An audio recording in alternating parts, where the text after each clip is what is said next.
Mesdames, Messieurs, soyez les bienvenus. C'est au langage et au langage seul que les entités fictives doivent leur existence, leur impossible et néanmoins indispensable existence. C'est au juriste et philosophe anglais Jeremy Bentham, le père de l'utilitarisme, que l'on doit ce propos à la fois imaginatif et précis qui date de 1814. On pourrait les compléter en précisant que le langage, pour poursuivre ce but, se sert de métaphores du corps. Comme nous le savons, en tant que matrice des métaphores, le corps agit de deux manières différentes. D'une part, il constitue l'instrument de base de chaque être humain. Nous faisons donc l'expérience du monde grâce à nos organes de sens et cela façonne aussi en partie notre imagination. Notre expérience du temps, par exemple, est appréhendée principalement en termes d'espace et de mouvement. Le temps que je prends pour me rendre au Collège de France et ensuite dans cette salle, je le vis comme un mouvement et chaque pas, je le ressens comme un segment du temps qui passe. Et je pense que cette image de Étienne Jules Marais, qui a été utilisée pour l'affiche pour les initiatives autour des Jeux olympiques au Collège de France, rend très bien l'idée, même son nom, on parle de cette technique permet de prendre plusieurs images du même sujet dans un intervalle court de temps. On appelle ça la chronophotographie. Donc, il y a la photographie du temps. Et cela nous permet de voir pourquoi notre imagination est façonnée de cette façon physique qui nous fait envisager le temps comme un mouvement. Et ça me permet aussi de vous convier chaleureusement à cette initiative jeudi prochain. Alors, nous avons donc l'impression d'être au centre d'une ligne temporelle, le futur étant représenté par des objets, des événements qui sont devant nous, et nous allons vers eux, ou bien ils viennent à notre rencontre, tandis que les objets et les événements du passé sont derrière nous.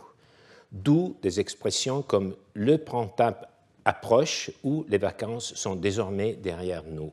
Cette métaphore peut suggérer aussi le titre d'un livre ou le début de la Divine Comédie, au milieu du chemin de notre vie. Donc, c'est un voyage, c'est un chemin. On qualifie ce type de métaphore d'incarné, car c'est comme si nous pensions par les biais de notre corps, de notre chair. Par ailleurs, je suis sûr qu'ayant suivi les deux premiers cours, vous êtes bien conscient de la distinction à faire entre la métaphore conceptuelle et l'expression métaphorique qui la réalise. Le temps et un mouvement constituent une métaphore conceptuelle qui est, pour ainsi dire, abstraite et inexprimée. Le printemps approche, en revanche, est une réalisation linguistique de la métaphore conceptuelle. Le corps agit comme une matrice de métaphore d'une deuxième manière, c'est-à-dire en tant qu'image constituant le domaine source, permettant de décrire quelque chose d'autre. Par exemple, lorsque sur des monnaies, Rome, en tant que communauté civique, est représentée comme une femme. À remarquer qu'ici, il y a une double corporisation, si je ne me trompe pas, car cette femme donne sa tête d'abord à une déesse, la déesse Rome, qui à son tour donne son visage à la cité de Rome. Ce sont des métaphores corporelles, plus spécifiquement des prosopopées. Les deux rôles que je viens de vous présenter pourraient se résumer par une double conjugaison du corps. Il y a le corps, pour ainsi dire, à la première personne. Nous produisons des métaphores par une approche expérientielle du corps, à la fois vécu, en train de vivre, sensible, c'est la métaphore incarnée. Il y a d'autre part le corps à la seconde personne en tant que corps perçu, analysé, étudié, désiré par autrui ou par nous-mêmes dans une attitude réflexive. D'ici viennent les métaphores corporelles. Jusqu'à présent, nous avons presque tenu pour acquis que le corps était le corps humain. Ce n'est pas forcément le cas. Tout d'abord, il peut s'agir du corps d'animaux non humains. C'est une forme d'imagination qui n'affecte pas seulement le langage verbal, mais bien aussi les arts décoratifs, comme dans le cas de la cista Ficcoroni, ce coffre cylindrique destiné à contenir les articles cosmétiques, les bijoux d'une femme découvert dans une nécropole près de Praeneste, une ville située à une cinquantaine de kilomètres au sud-est de Rome. Il date d'environ 350-330 avant Jésus-Christ. Ce coffre est pourvu d'une poignée anthropomorphe, c'est vrai, mais il a aussi des pattes de lion écrasant un crapaud. Par ailleurs, le terme de corps est beaucoup plus large que celui des parties matérielles constituant l'organisme humain ou animal. Alors, procédons dans l'ordre. Le latin corpus dérive probablement du proto-indo-européen. Sa signification première est en fait le corps humain, du point de vue de son anatomie et de son aspect extérieur, par opposition à l'esprit.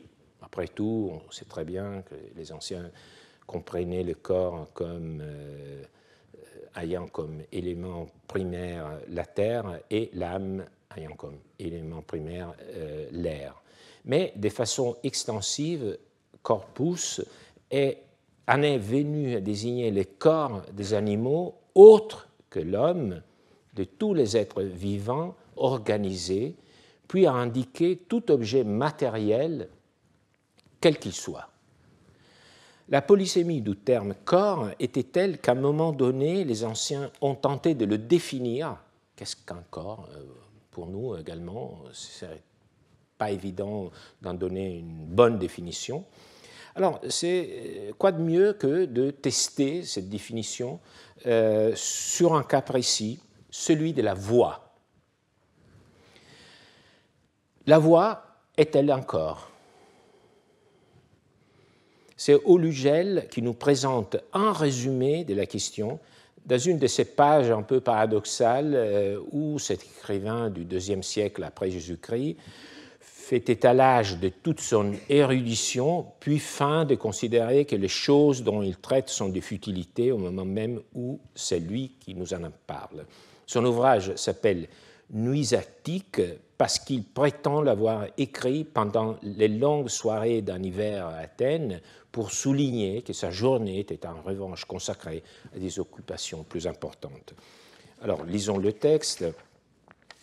Une question de portée générale qui a été débattue longtemps par les philosophes les plus célèbres est de savoir si la voix est un corps ou un incorporel. Certains ont en effet forgé ce mot correspondant exactement au grec asormaton. Or, un corps est ou ce qui agit ou ce qui subit, étant défini en grec comme to etoipoion et paskon, ce qui agit ou est agi. Souhaitant évoquer cette définition, le poète Lucrèce a écrit « Car toucher ou être touché, rien ne le peut, sinon un corps ». Les Grecs définissent le corps d'une autre manière aussi, comme to trike diastaton, qui a 3 dimensions. Mais les stoïciens soutiennent que la voix est un corps et disent que c'est de l'air qui a été frappé. Platon, cependant, pense que la voix n'est pas un corps, car, dit-il, ce n'est pas l'air qui est frappé, mais c'est les coups et les chocs eux-mêmes qui sont la voix. Démocrite, à sa suite Épicure, déclare que la voix est constituée de particules individuelles et ils l'appellent, pour reprendre leur propre terme, reuma atomon, un flot d'atomes. Lorsque j'entendais ou je lisais ces théories et d'autres semblables, aiguillon d'une paresse subtile et agréable, sans voir dans ces bêtises ni aucun gain pour la conduite de vie, ni aucune fin à l'enquête, j'approuvais ce que dit le personnage de Néoptolème, mis en scène par Ennius, qui parle ainsi, philosophons, mais un moment, car s'y consacrer complètement, c'est là. Je ne l'apprécie pas. Le texte évolue sur 2 plans. D'une part, la notion de corps, d'autre part, la manière dont les anciens concevaient physiquement la voix. Concernant la notion de corps, Aulugel nous en donne deux définitions, en réalité, dans ce texte.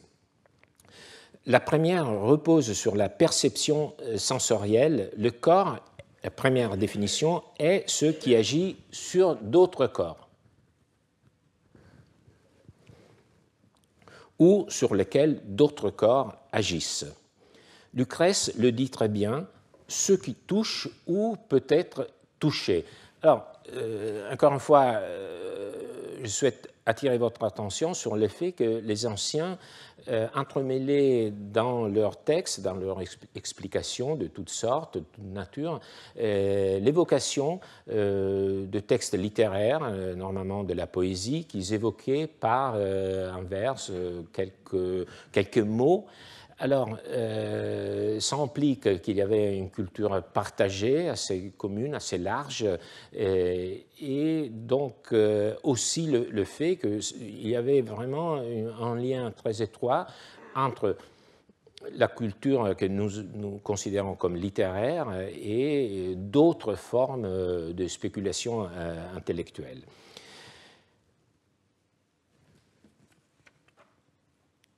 Alors, cette première définition met l'accent sur les critères de la matérialité. Toucher, être touché, substance palpable. Seconde définition, pour ainsi dire, géométrique, spatiale. Un corps est ce qui a trois dimensions. Ce qui suit prend en considération les deux définitions en lien avec des différents conception de la phonation. Donc, il y a deux définitions de ce qu'est un corps et des différentes conceptions de la phonation qui sont mises en relation avec ces deux différentes définitions. Alors, par rapport à la première définition, un corps est ce qui touche ou peut être touché, les stoïciens ont beau jeu de dire qu'il est un corps, que la voix est un corps, parce que c'est de l'air qui a été frappé. Vous comprenez, c'est un corps justement parce que l'air a pu être touché. C'est un corps passif. Platon n'est pas du même avis. D'après lui, la voix n'est pas l'air frappé, mais c'est la percussion elle-même. Donc, c'est incorporel. C'est un peu subtil comme distinction, il faut l'avouer. Deuxième définition, donc un rapport à la deuxième définition, géométrique ou spatiale, trois dimensions. Démocrite et Épicure, c'est-à-dire les philosophes matérialistes, affirment que la voix est un corps parce qu'elle a la consistance, pourrions dire tridimensionnelle, d'un flux d'atomes. On peut partager l'agacement manifesté par Ennius et par Aulugel lui-même, qu'il évoque, à l'égard des spéculations philosophiques excessives. Parfois, force est de constater qu'un excès de spéculation philosophique cache, comme c'est le cas ici, une compréhension incomplète des phénomènes qu'elle est censée nous aider à comprendre. En d'autres termes, si l'on parle trop, c'est que l'on n'a pas assez à dire. D'une certaine manière, l'idée que nous faisons aujourd'hui de la phonation est un mélange de deux perspectives anciennes. La voix est une onde sonore, c'est-à-dire une vibration produite par les cordes vocales, appartenant à la catégorie des ondes mécaniques longitudinales. Elle se propage grâce aux particules de matière de son milieu, normalement l'air qui nous entoure, en créant des zones de compression-raréfaction, c'est une onde, et l'onde sonore ensuite captée par les pavillons de l'oreille produit à son tour une vibration qui est décodée par le cerveau. Dans des cas de ce genre, on peut dire que la physique moderne est une continuation de la philosophie ancienne avec plus de précision. Mais si nous revenons à nos soucis métaphoriques, ce passage nous amène à une prise de conscience. Ça a été une prise de conscience pour moi, j'espère aussi pour vous. Tout d'abord, il nous présente la notion de corps dans toute son extension. Il ne s'agit pas seulement du corps humain ou de l'organisme animal, mais de tout objet dans sa matérialité, sa tridimensionnalité. Surtout, le texte d'Olugel nous aide à prendre conscience du fait que le corps constitue l'image incontournable aussi pour dire son contraire. Pour dire le contraire du corps. En effet, lorsqu'on parle d'incorporel, en grec asoma, on se borne à utiliser les mots corps avec un préfixe de privation. Incorporel n'est autre chose que le concept symétriquement inverse du corps. On ne peut penser une entité réelle ou imaginaire que si on lui donne ou on lui refuse un corps. C'est ce qu'ont fait les juristes romains, en particulier Gaius, dans ses instituts, écrits vers 161 après Jésus-Christ. Parmi les choses, certains sont corporels, certains incorporels. Sont corporelles celles qu'on peut toucher, exemple, un terrain, un esclave, un vêtement, de l'or, de l'argent, et ainsi de suite, beaucoup d'autres. Sont incorporelles les choses qu'on ne peut pas toucher, telles les choses qui consistent en un droit, comme un héritage, un usufruit, les obligations de quelque manière qu'elles aient été contractées, et peu importe, alors vous voyez ici il y a une définition, ensuite il y a une justification si vous voulez, peu importe que la succession, l'héritage, contienne des choses corporelles, en effet aussi les fruits qu'on retire du fond sont corporels et ce qui nous est dû en force de quelque obligation est généralement corporel, par exemple un terrain, un esclave, de l'argent. Donc, distinction entre l'obligation elle-même et ce qui est dû en lien avec l'obligation. Ce qui compte est que le droit de succession, l'héritage lui-même, ainsi que le droit d'usufruit, les droits d'obligation sont en eux-mêmes incorporels. Alors, il y a des textes, il ne vaut pas la peine de commenter parce qu'on les obscurcit. Gaius, extraordinaire enseignant, possède cet art au plus haut degré. Je me borne donc à souligner que sa définition des choses corporelles et incorporelles recoupe la première des deux définitions que nous avons lues dans Olugel, celle fondée sur la matérialité. Gaius utilise presque les mêmes mots de Lucrèce lorsqu'il dit « quetangi possunt », « quetangi non possunt ».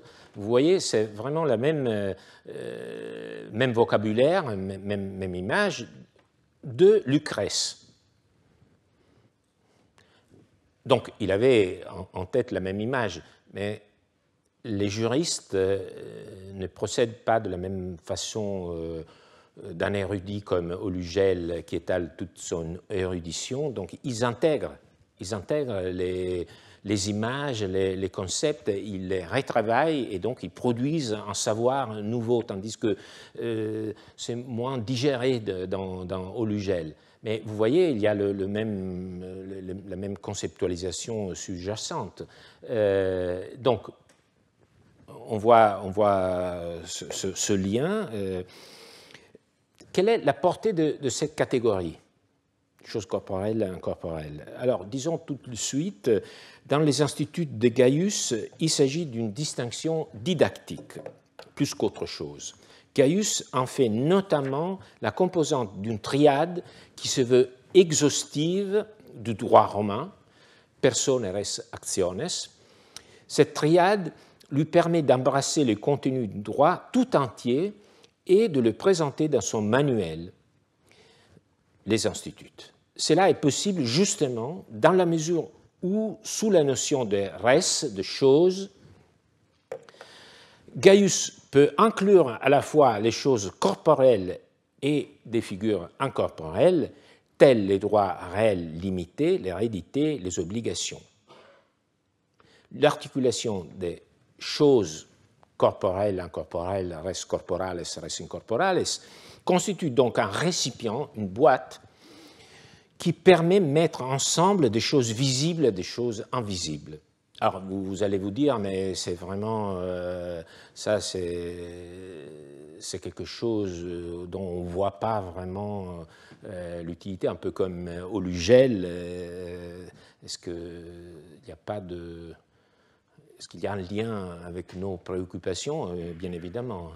Vous voyez que ça survit, cette catégorie, parce que c'est justement le titre du décret 2023-9 du 6 janvier 2023, instituant un régime d'aide en faveur des investissements en actifs corporels et incorporels des entreprises de production de semences forestières. Je ne vous propose pas l'exégèse de ce texte, mais ce serait intéressant. Alors, parmi les culteurs du droit romain, il y a une discussion acharnée. Est-ce que c'est Gaius qui a inventé cette conceptualisation, ce schéma choses corporelles, incorporelles? Je trouve cette discussion plutôt bizarre, puisque le passage d'Olugel, Olugel et Gaius sont presque contemporains, le passage d'Olugel suffit à lui seul à montrer que cette catégorie avait une longue histoire. D'abord en Grèce, ensuite à Rome, où elle avait été importée au moins à l'époque de Lucrèce, au début du 1er siècle avant Jésus-Christ. En plus, chez Cicéron et chez un juriste philologue que je considère comme étant de l'époque augustéenne, Aelius Gallus, la catégorie des choses incorporelles est déjà explicitement appliquée au droit. Alors, vous pourriez vous demander pourquoi, donc, si on a des témoignages, on discute si c'était Gaius. Très, très compliqué de vous l'expliquer, mais c'est parce que les historiens du droit ont tendance à considérer que les juristes travaillent de façon isolée. Donc, ils pensent que tous ceux qu'ils pensent viennent d'eux et qu'ils n'ont pas des rapports, disons, culturels avec d'autres champs discursifs dans le monde où ils vivent. Donc, c'est pour ça que ce genre de dispute historiographique n'est pas vraiment intéressante en tant que telle, mais, disons, sur le fond, mais parce qu'elle montre un peu notre attitude vis-à-vis de l'histoire du droit. Donc, alors, ce texte de Gaius, par ailleurs, me semble tracer une ligne assez intéressante, une ligne évolutive. Alors, d'une part, la pensée juridique tend à construire ces concepts à l'aide d'images corporelles. C'est un peu le sujet de mon cours. Dans le texte de Gaius, on le voit très bien, parce qu'il parle d'obligation. L'obligation est une idée fondée sur la métaphore du lien, ça on le sait très bien.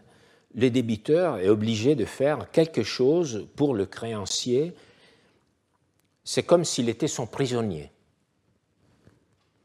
Cette idée est élaborée en termes de lien, de contraintes, d'emprisonnement, justement. Puis, dans une étape ultérieure, cette idée est transférée dans la catégorie des choses incorporelles. Donc vous voyez, il y a un moment où cette idée est exprimée par le biais d'une métaphore corporelle. Ensuite, on essaye de la classer par le biais d'une conceptualisation un peu plus abstraite.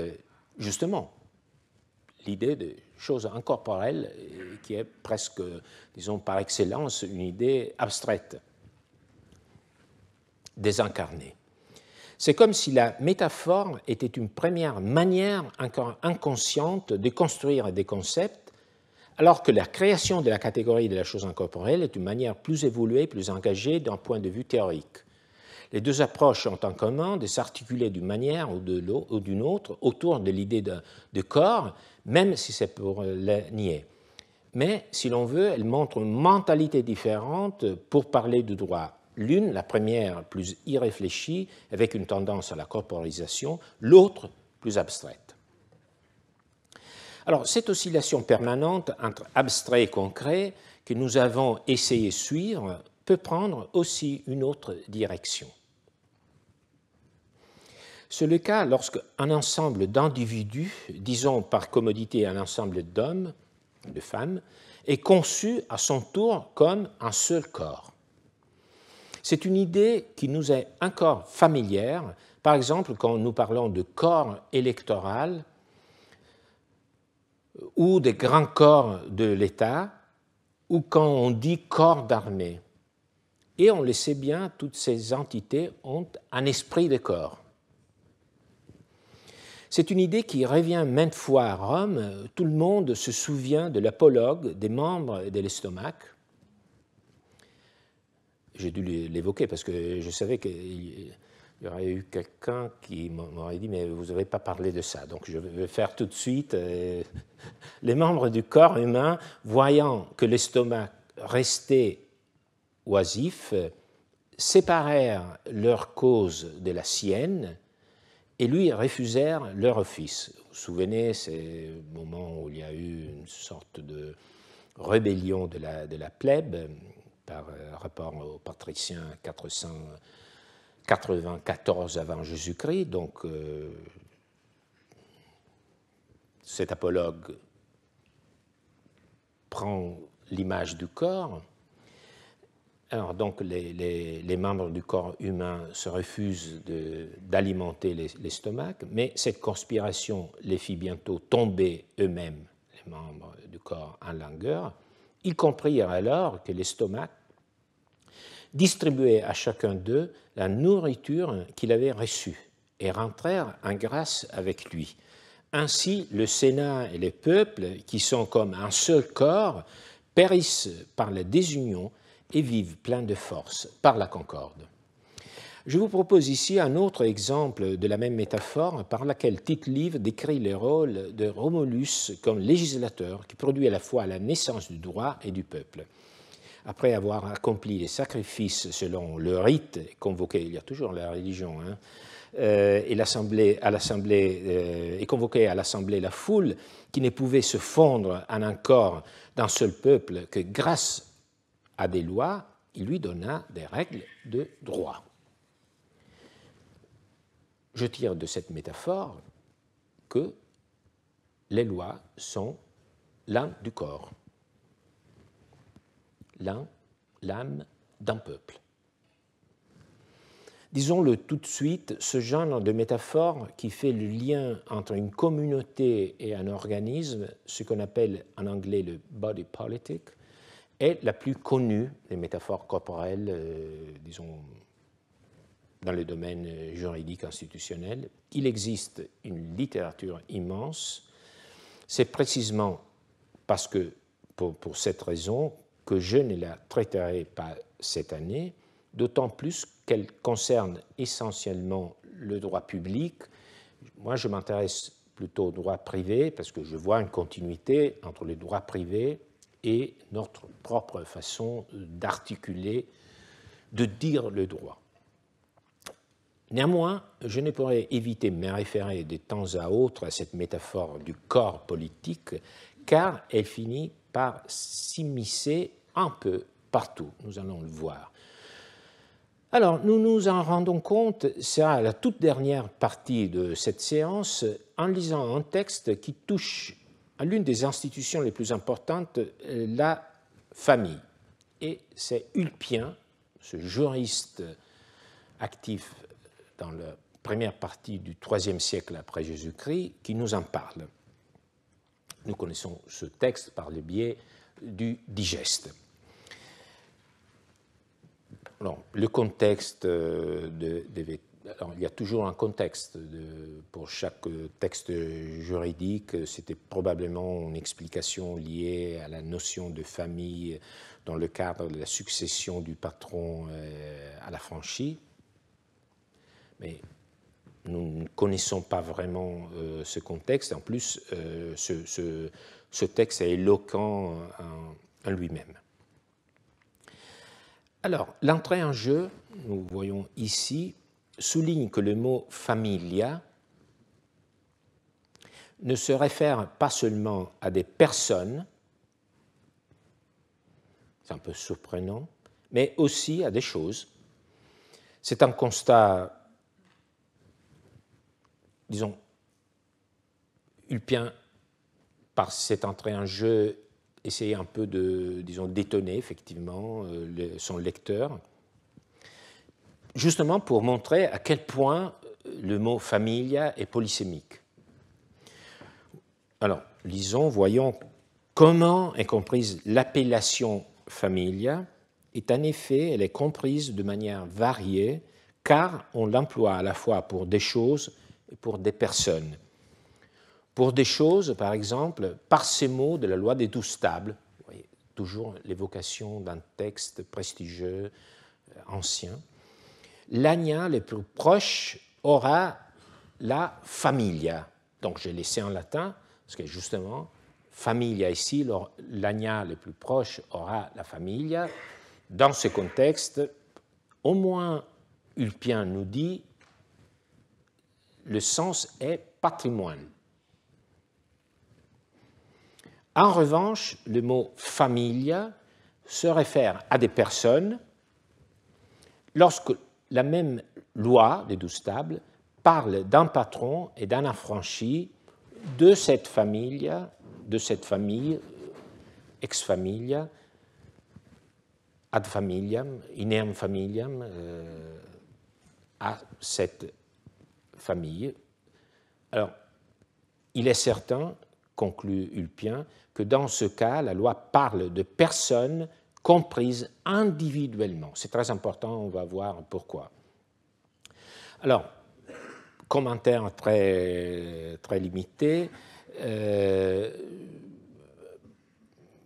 Alors, il se réfère, Ulpien, à la loi de 12 tables. Ulpien écrit début du IIIe siècle après Jésus-Christ, loi de 12 tables, 5e siècle avant Jésus-Christ. Donc vous voyez le prestige de l'Antiquité. Il retrouve que dans la loi de 12 tables, il y a une signification, disons, patrimoniale. Il s'agit des choses, la famille indique des biens. Mais il y a aussi un second sens, famille au sens de personne.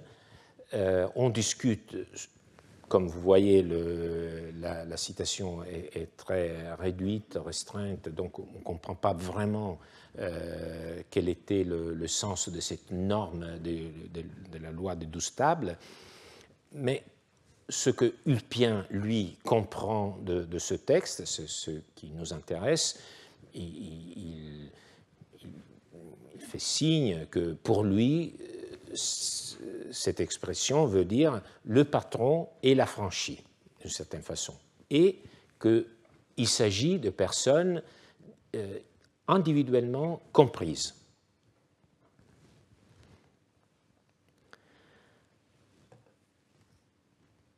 Et il insiste là-dessus parce qu'il veut introduire la suite de son texte.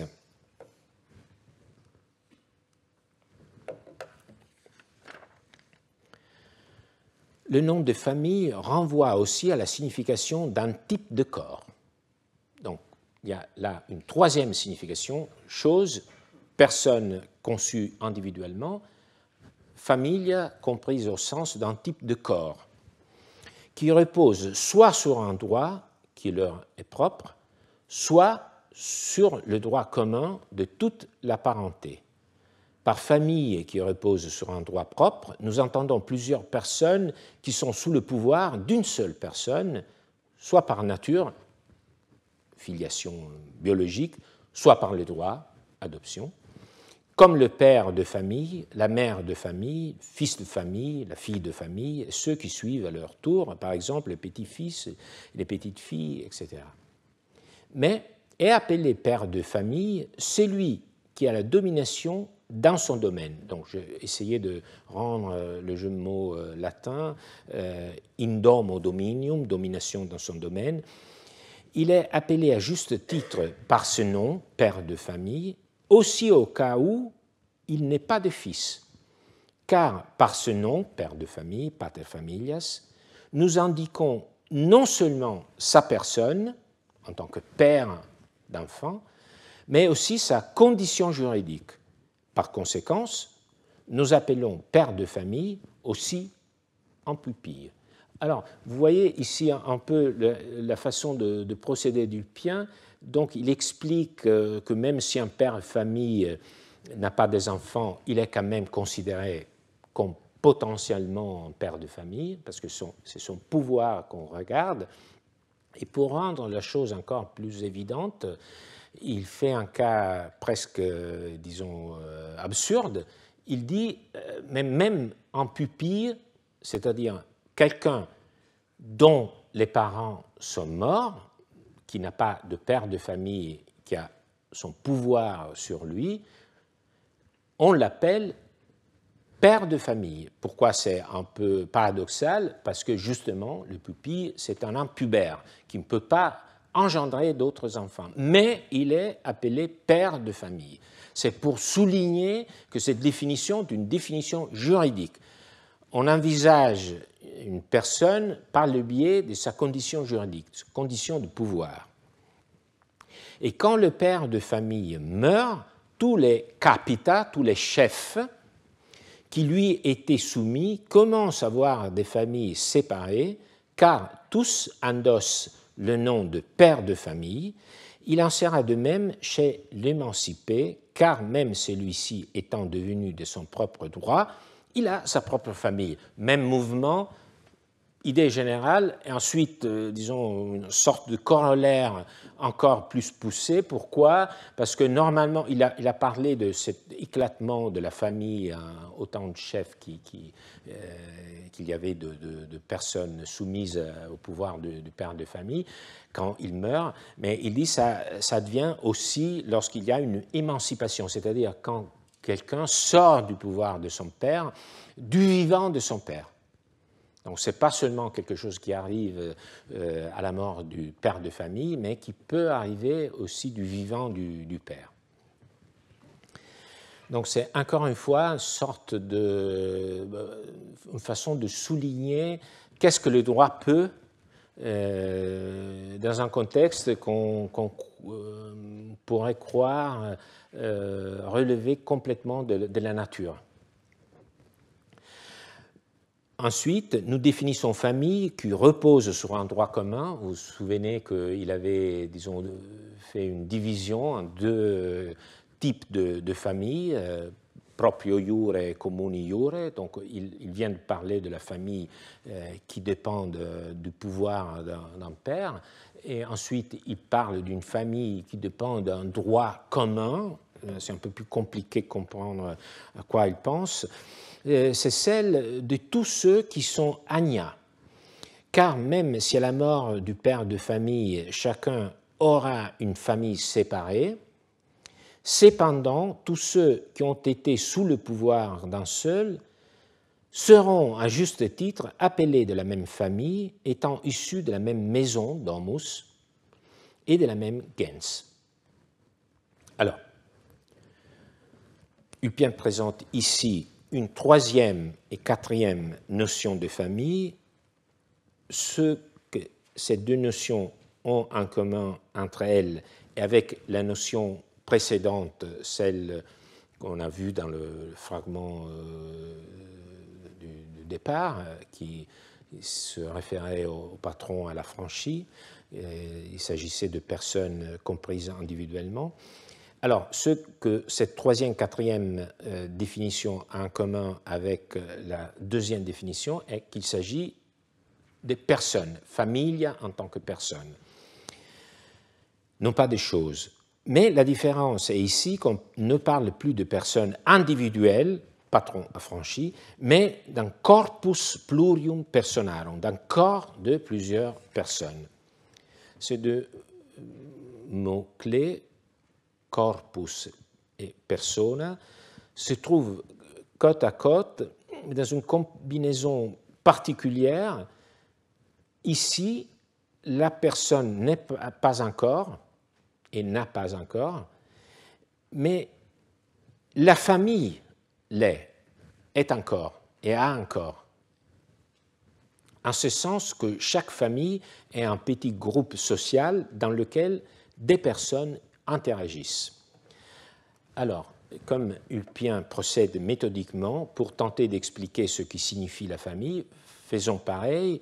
Il a parlé d'abord de familia comme res, donc vous voyez cette façon de procéder, disons, par division progressive. D'abord, donc, familia, il y a cette première division des choses, des personnes. D'abord, c'était les patrimoines dans la loi de Doustable. Ensuite, il y avait cette distinction, oui, familia comme des personnes, mais ça peut se référer à des individus particuliers ou un groupe qu'il nomme corps.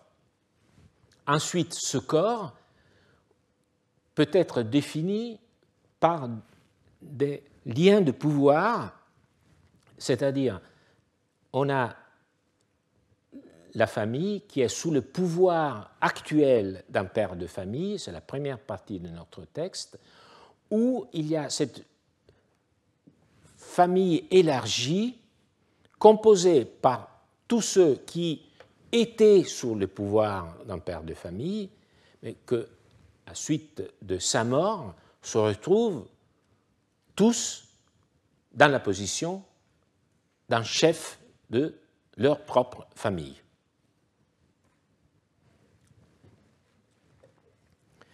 Alors, revenons au texte. On a bien compris que ce qu'Ulpien considère et entend par la notion de famille qui repose sur un droit propre, c'est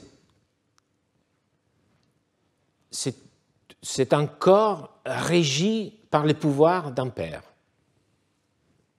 Donc on pourrait dire que dans ce cas, c'est comme si ce pouvoir était la tête, le cerveau de ce corps.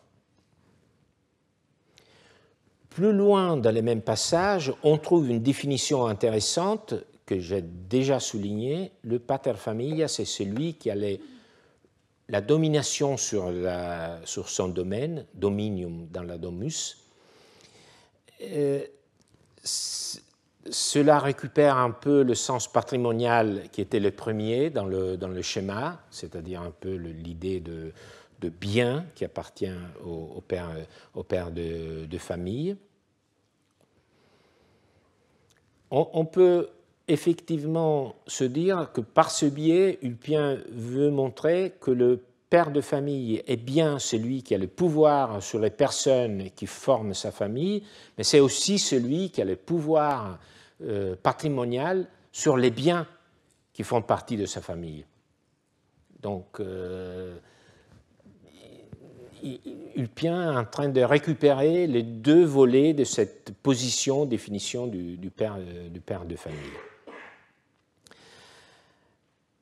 Ensuite, Ulpien, comme je viens de vous montrer, nous montre que cette famille, à un moment donné, va éclater à la mort du détenteur du pouvoir, du père. Elle éclatera en autant de familles qu'il y a des têtes, des capita, vous voyez ici, des chefs. Alors, ce mot chef s'agit d'une synecdoque, utilisée ici dans un sens métaphorique, la tête pour désigner un individu, synecdoque, mais aussi pour dire métaphoriquement qu'il s'agit des personnes destinées à avoir un rôle juridique, à leur tour, celui des chefs de leur propre famille. Et pour revenir sur partie un propos que j'avais déjà souligné, il en sera de même chez l'émancipé car même celui-ci étant devenu de son propre droit, il a sa propre famille, donc il ne faut pas attendre effectivement toujours la mort du père de famille. On peut sortir aussi, s'il le veut, bien évidemment, de son pouvoir, de son vivant. Ici, plusieurs parmi vous ont remarqué qu'il s'agit encore d'une terminologie métaphorique, parce que l'émancipation fait référence à la manus, à la main, au pouvoir, disons le pouvoir du père, et ici, disons, exprimé par cette idée de la main qui pèse sur ceux qui sont soumis à son pouvoir. Et donc l'émancipation, c'est sortir de ce pouvoir, s'éloigner de la main du père. Alors, il faut le dire, ce pouvoir, comme tout pouvoir, laisse toujours une trace. On ne peut pas, une fois qu'on a été un peu marqué par le pouvoir, ça reste un peu. Et effectivement, c'est un peu le destin de cette famille, parce que même s'il devient chef de famille à la mort du père, il reste quand même en lien. Tous ces chefs de famille forment une grande famille élargie qu'on appelle comuni iure familia, donc sur un droit commun. Et donc, on a plusieurs niveaux d'efficacité de ce pouvoir, mais c'est quand même un pouvoir qui ne cesse jamais de produire des effets. Alors, retrouvons, je sais que vous êtes soulagé de pouvoir, réordonner, réagencer votre pensée par rapport à ce schéma.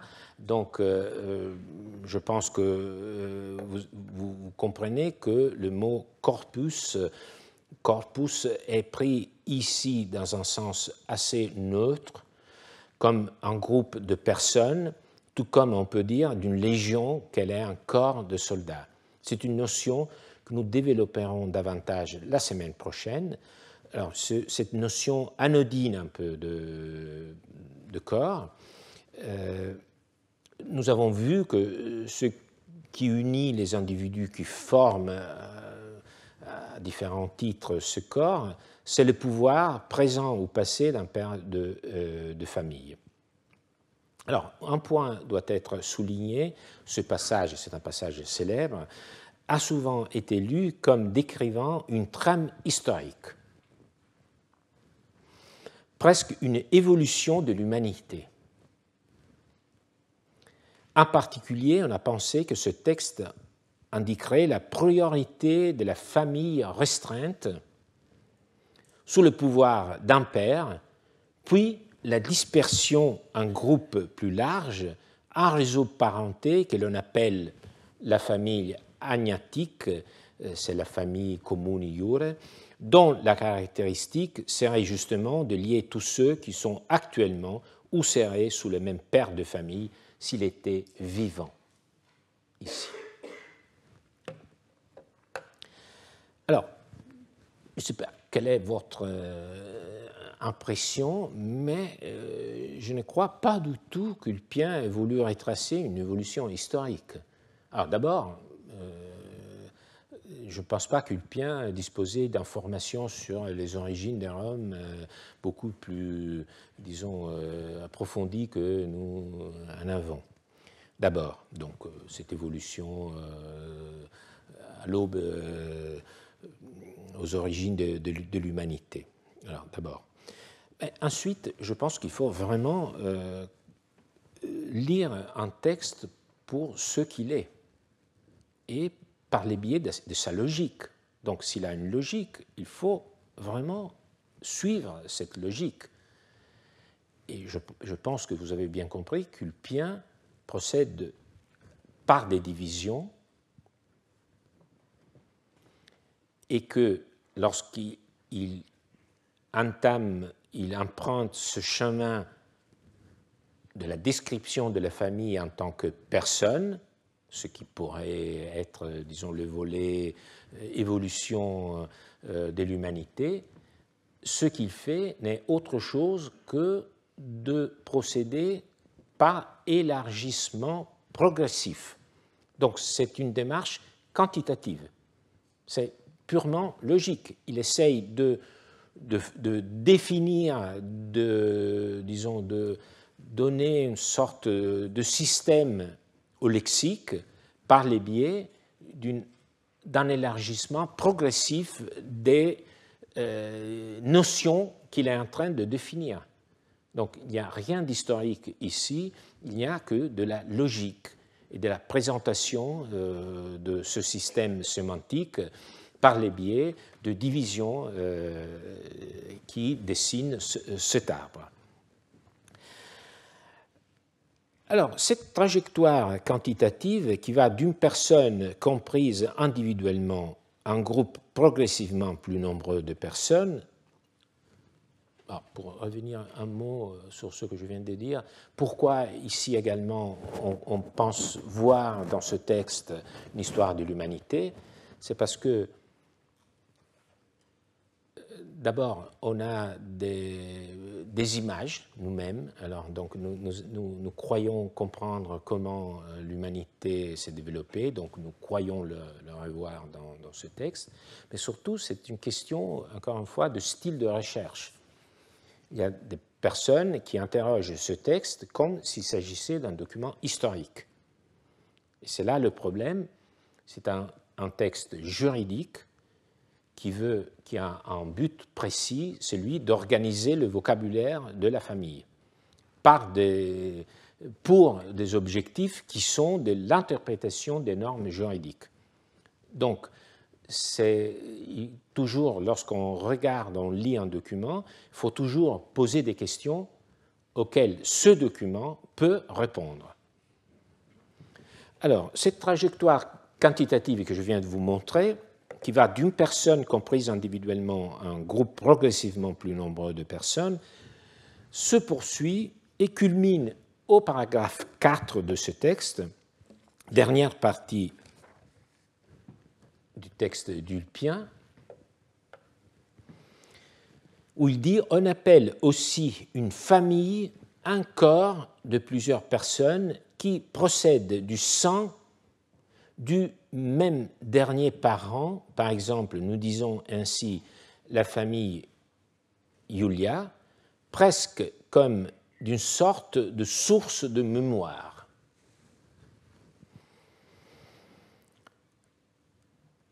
Alors, vous voyez, ce texte très court nous donne encore une dernière définition de qu'est-ce qu'une famille.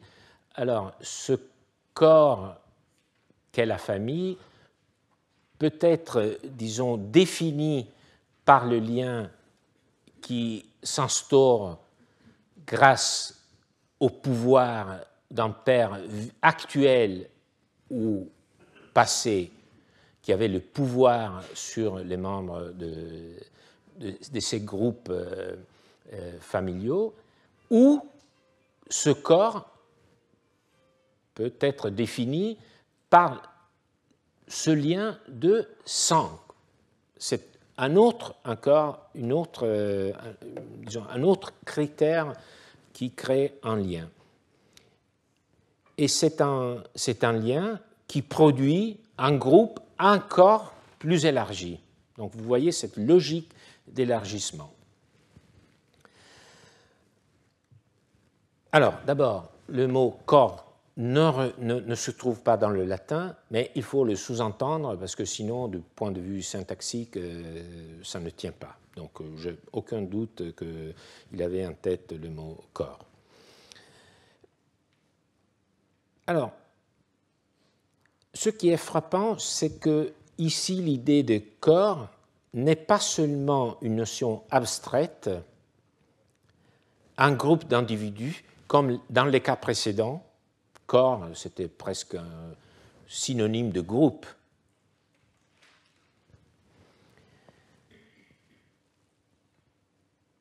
Cette fois-ci, il s'agit d'un corps traversé par un sang commun. Vous vous souvenez que je disais que lorsque on parle de corpus, l'imaginaire, au fond, est celui d'un organisme du body politic. Nous voyons cette idée ressurgir ici, car les métaphores, même lorsqu'elles sont mortes, comme dans le cas de corps ici, peuvent revenir à la vie. Alors, si dans la partie précédente du fragment, le mot corpus était plutôt désincarné, maintenant il redevient un corps humain traversé par les sangs, découlant d'un progéniteur. C'est un cas dans lequel, par ailleurs, les juristes romains donnent plus de place au sang masculin qu'au sang féminin, les deux étant normalement considérés comme contribuant à l'identité de l'enfant. Les deux. C'est quelque chose, par exemple, qui a été très bien démontré par Philippe Moreau. Donc, normalement, c'est les sangs de deux parents, masculin et féminin, mais ici, c'est plutôt, disons, c'est l'idée d'une descendance du côté masculin. Or, les plus intéressants arrivent maintenant, précisément avec les derniers mots du passage, et aussi, je vous promets, dernière minute de notre séance. Que signifient ces derniers mots? À première vue, tout va bien, presque comme s'il s'agissait d'une sorte de source de mémoire, pour les latinistes, quasi a fonte quodam memoriae. Donc vous voyez la structure, la famiglia est faite de plusieurs personnes,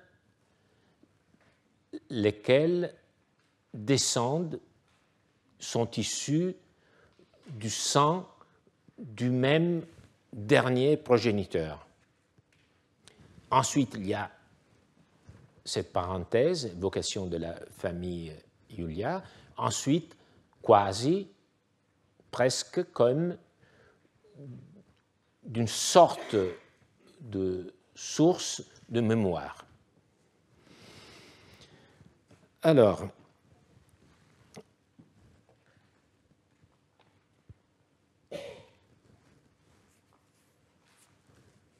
la syntaxe semble poser quelques problèmes et donc Theodor Mommsen a proposé de corriger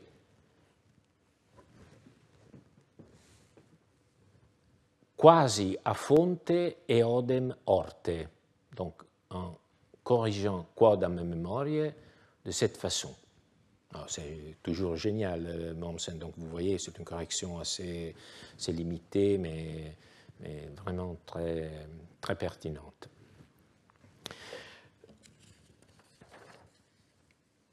Donc la syntaxe est bien réparée, mais pourquoi, je me demande, Ulpien aurait répété de façon diluée ce qu'il avait dit de façon plus forte en évoquant le sang? Parce que par le biais de cette correction, presque originée du même source.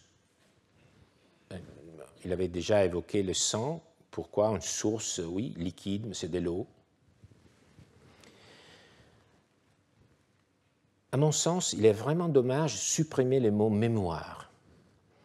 La mémoire est souvent considérée dans le monde romain comme un élément constitutif d'identité d'un groupe familial élargi. Je pense aussi aujourd'hui, quand on se retrouve heureusement avec nos parents les plus éloignés, qu'est-ce qui nous lie sinon la mémoire commune? Et ce groupe familial élargi est ici illustré par la famille, ou plutôt la gens Iulia, qui renvoyait au mythique Iule, le fils d'aîné. À cette famille appartenait Jules César et par adoption l'empereur Auguste.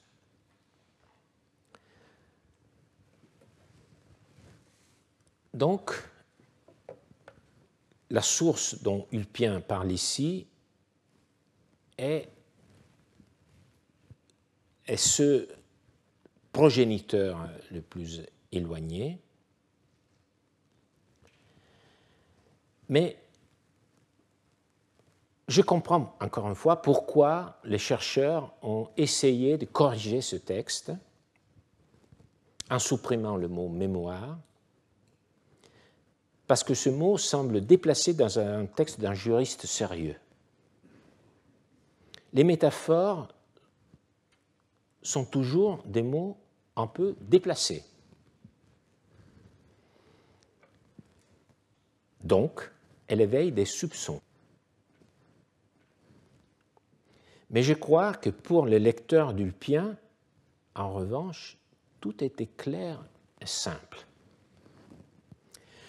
Rappelons que l'exemple qu'Ulpien donne de ce type de famille élargie, qui remonte à un dernier géniteur mythique, est celui de la famille ou de la gens Iulia. Je pense que ces quelques mots suffisaient à ouvrir la voie. La gens Iulia est l'un des thèmes dominants de l'Énéide de Virgile.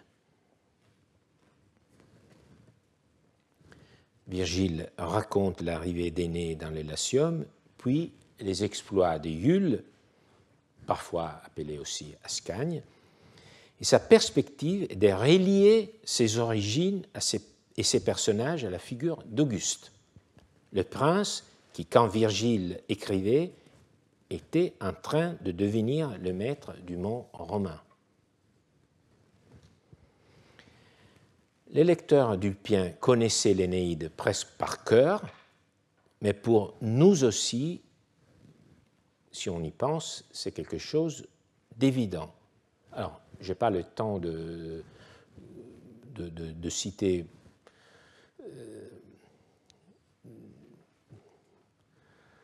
beaucoup d'endroits et des lieux de l'Énéide, mais permettez-moi de citer ces vers.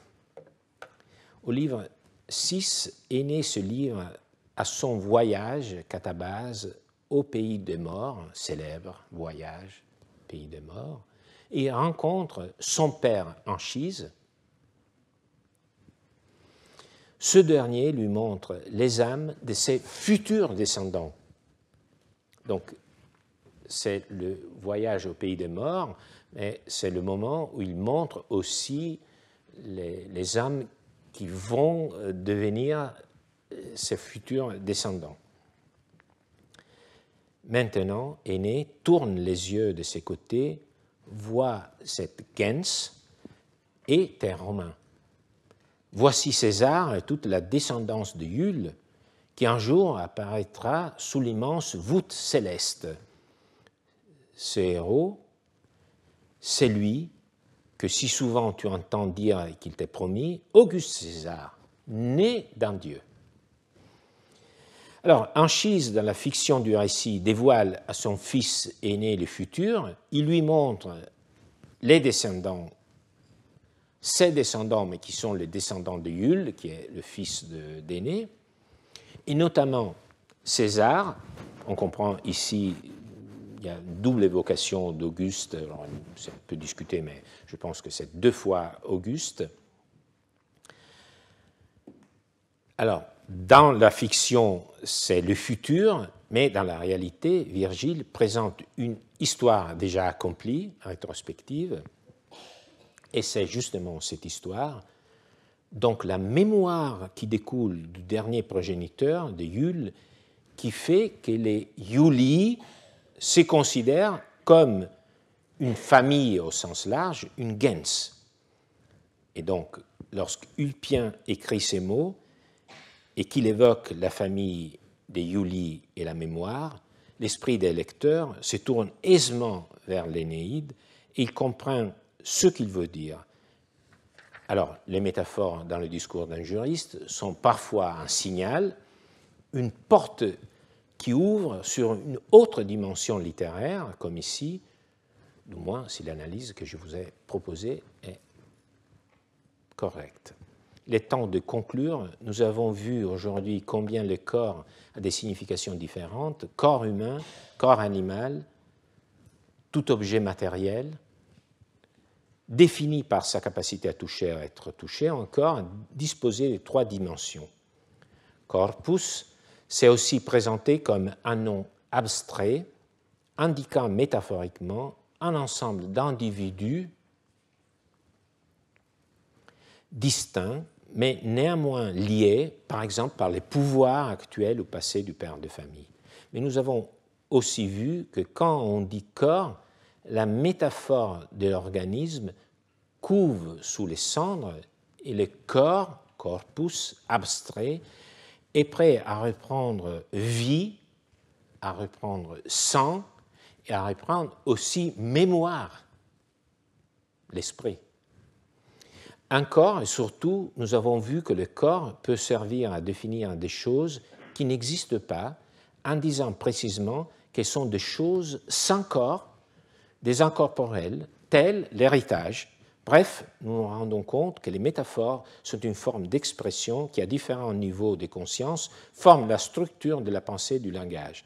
Mais les corps ne servent pas seulement à nommer, ils servent aussi à résoudre des problèmes, comme nous le verrons lors de notre prochaine séance, en essayant de répondre à cette question. Qu'est-ce qui fait que je suis le même aujourd'hui et il y a une semaine? Nous répondrons précisément dans une semaine.